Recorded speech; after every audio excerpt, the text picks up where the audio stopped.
Good morning, you beautiful people. I hope you guys are having a wonderful day today. I'm going to be talking about what I expect from Black Ops 3. I'm going to do kind of 2 or 3 videos of this sort. This one, I'm going to tell you what I expect from Black Ops 3. I'm going to do another one, what I want in Black Ops 3, and another one probably talking about what's actually going to happen or something of that sort. Anyway, let's get right into what I expect from Black Ops 3. The first thing I expect from Black Ops 3, in fact all of these, what I expect from Black Ops 3 are solely based on Black Ops 2 and Black Ops 1, the previous Treyarch titles. So what I expect is horrible hit detection. This is something that I am going to have to tell myself that is definitely going to be in the game. You can argue otherwise, but with the previous titles from Treyarch, it has been proven that they don't know how to code the hit detection properly. And if the same engine is used in Advanced Warfare, that is just more proof that the engine that Treyarch uses is terrible for hit detection. So that is what I am expecting. I am also expecting gun balance. With Sledgehammer, they really dropped the ball, but that's Sledgehammer.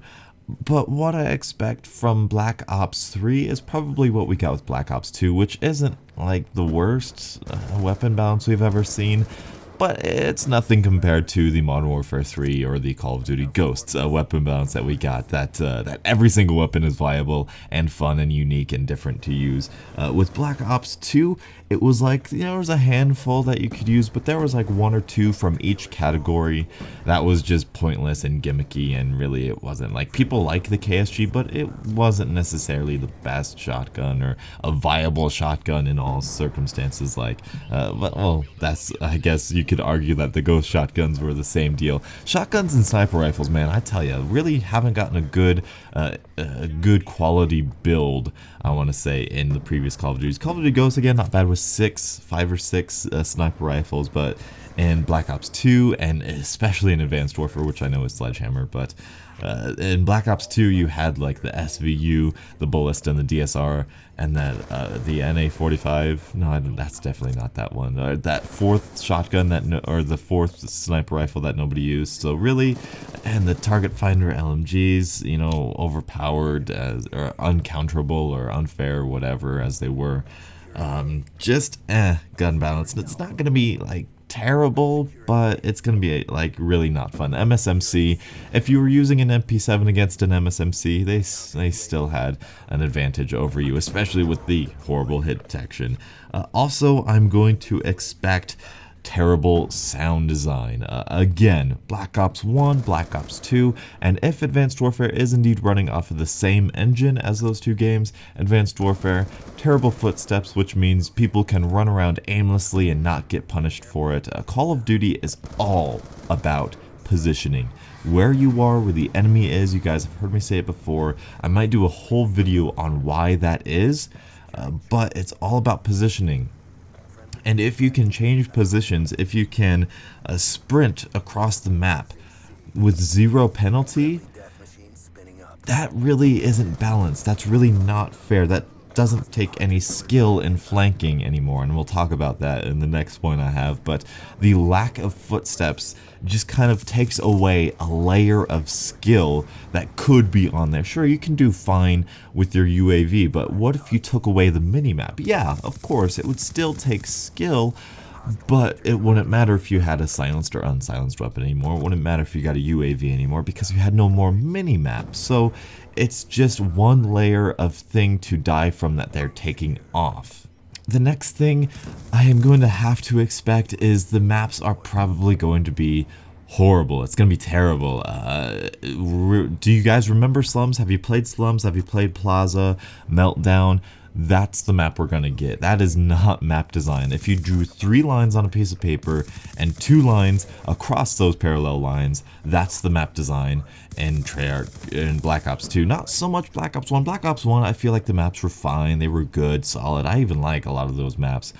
But Black Ops 2, Advanced Warfare, for some reason, people really like slums. People really like those very simplistic maps. And the reason being is that it's very easy to get in engagements. It's very easy to find people. You're not looking for people, you just find people. And that's the constant action. That's the play for 20 minutes, mindlessly kill people, go one for one gameplay that people are looking for in Call of Duty. At least the casual, the lazy players. People like you and me, you beautiful people, you guys know. You guys know how to find people. You guys are smart. You guys can actually read spawns, which is a skill that not a lot of people have. It's just us beautiful people. We're the only ones with that skill that understand the spawns in Call of Duty Ghosts and the route running and the skill it takes and the fun that it actually is to outsmart your opponent. These Treyarch maps, not gonna have it that way. Of course, they could surprise me, you know, not like Standoff is often considered like the best map. And it's not a bad map. I can see, you know, there is a good route running ability in that map, and a lot of it is because of that dumpster that you can jump over. That is a very smart strategy that I really like, and just little touches like that. You know, Call of Duty Ghost maps are not these like 18 pathway dynamic, you know, multiple story maps. No, they're simple. They're still basic 3 lanes departed. One of my favorite maps of all time in Call of Duty. It has 3 major lanes to it, but the difference being it has a lot of sub lanes. You know, if you look at Launch from Black Ops 1, that is a good map. It has 3 lanes. You have that B lane, you have that lane that going by A and C, and you have that middle lane.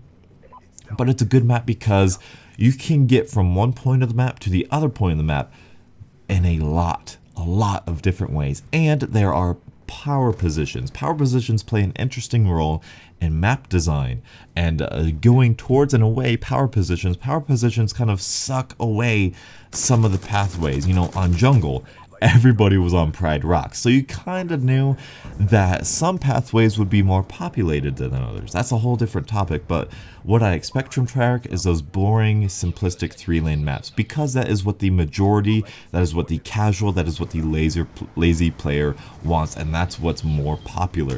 And finally, the kill streaks. Again, kind of like the guns, there's not gonna be like some crazy kill streaks. Like all I want to say about the kill streaks is that they are going to be, there's a couple of them, a handful of them, that are definitely going to be unbalanced, overpowered, and take 0 skill.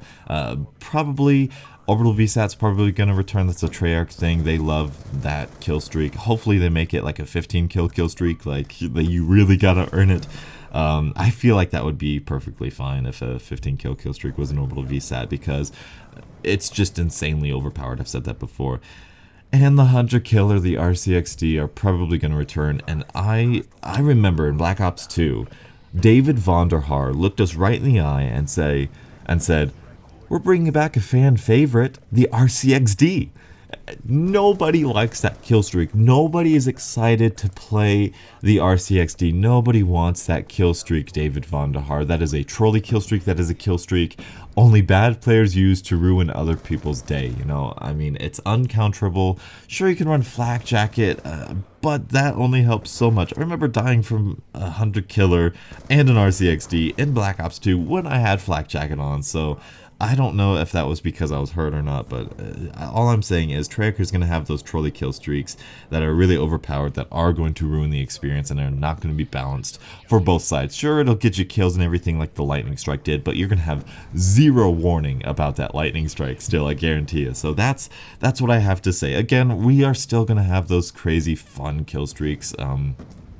Chopper Gunner, Swarm, Dogs, whatever they come. I like the Dogs. The Dogs are a fun kill streak. I like in Treyarch games. So, again, it's not going to be like Advanced Warfare. Advanced Warfare really raised the bar for how terrible Call of Duty can be. So, I guess maybe it'll be alright. But one of the last things that I wanted to mention about this game, something that I expect and that I want from Treyarch, is I want a fully completed, polished game in November at launch. I don't want none of this. I don't want, when people say, you know what, every game comes with flaws, every game comes incomplete. No, that is not what I paid money for. I paid money for a $60 finished, polished experience.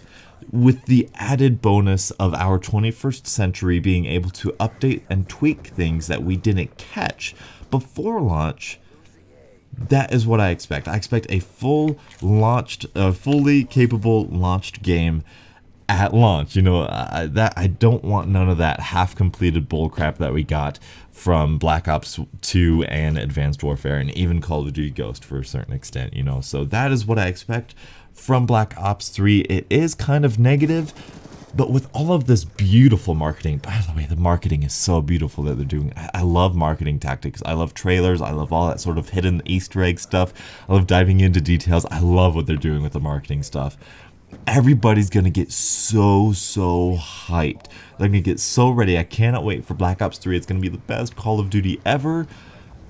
But this is Treyarch's history right here. What I've just said, like it or not, that is probably the game we are going to get in November. And I do want to do a video talking about how we shouldn't be asking for what we want in Black Ops 3, because it's basically already done. They've got like less than a year to make tweaks and changes. They can change some guns and all that sort of stuff. But if we really want a solid Call of Duty, if we really want a say in Call of Duty, we got to look to Infinity Ward. We got to look at 2016's Call of Duty.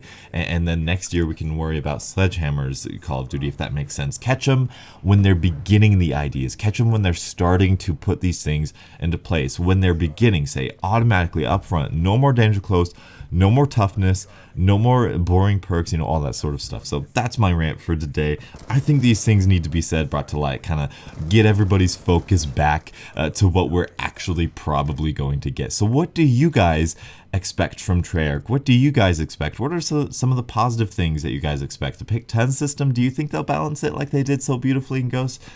I don't think so. So that's my thoughts on that. Thank you guys so much for watching, and until you next absolutely beautiful Call of Duty morning, I'll catch up with you guys later. And as always, have a great day. Never a doubt. Good job.